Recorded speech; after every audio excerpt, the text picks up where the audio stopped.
Hello everyone, welcome to my channel and another new blog. আজকে আমি রান্না করব বোয়াল মাছের মাথা কানসা পেটা, যেটা খুবই মজার একটা রেসিপি, যেটা ছোটো করে আলু আর বেগুন দিয়ে রান্না করব। চলে আসলাম মূল রান্নায়। দিয়ে দিলাম পেঁয়াজ কুচি, সয়াবিন তেল, এখন স্বাদ মতো লবণ। এখন খুব ভালোভাবে এটাকে আমি খুব সুন্দর করে বাদামি কালার করে ভেজে নিয়েছি। এই পর্যায়ে দিয়ে দেবো আদা রসুন পেস্ট, হলুদের গুঁড়া 1.5 টেবিল চামচ, লাল মরিচের গুঁড়া 2 টেবিল চামচ।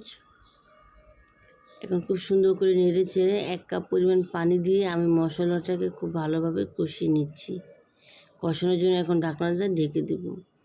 আর যে কোনো তরকারিতে মশলাটাকে ভালোভাবে কষানো হলে, মশলা কষানো হয়ে গেলে আপনার তরকারির স্বাদটাই কিন্তু দ্বিগুণ বেড়ে যায়।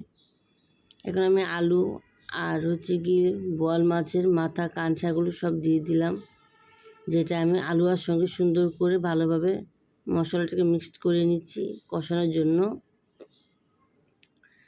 খুবই আলতো হাতে মাছটাকে খুব সুন্দর করে মিক্সড করে দিচ্ছি। এখন 1 কাপ পরিমাণ পানি দিয়ে দিব মাছটা আর আলুটা সেদ্ধ হওয়ার জন্য আর মশলা ভালোভাবে কষানোর জন্য।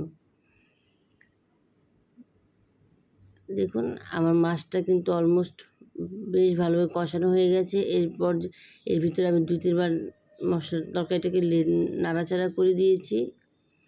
দেখুন মশলাটা যখন কষানো হয়ে গেছে মাছটা, তখন দিয়ে দিলাম ছোটো ছোটো করে কেটে রাখা বেগুন। হ্যাঁ, বেগুনটা একটু পরে দিতে পারেন, বেগুন তো গলে যাবে, এর জন্য আগে আলুটা দিয়ে দিয়েছি। দিয়ে দিলাম ঝালের জন্য কাঁচামরিচ। এখন দিয়ে দিব স্বাদ মতো পানি আর টমেটোটা চাইলে পরেও দিতে পারেন, কিন্তু আমি একটু আগেই দিয়ে দিলাম, জাস্ট গলে যাবে টমেটোটা। এখন পরিমাণ মতন পানি দিয়ে ঢাকনা দিয়ে ঢেকে দেবো। আর ধন্যবাদ যারা আমার ভিডিওটি দেখছেন, তাদেরকে অসংখ্য ধন্যবাদ। যারা ইউটিউব থেকে দেখছেন অবশ্যই আমার চ্যানেলটা সাবস্ক্রাইব করবেন।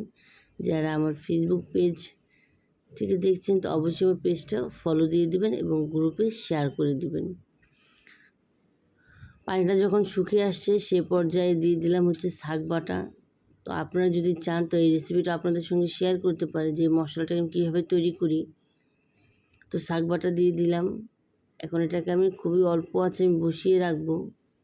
দেখুন আর একটু যখন পানিটা শুকিয়ে পুরা হয়ে যাবে, এ পর্যায়ে ধনেপাতা দিয়ে দিয়েছি।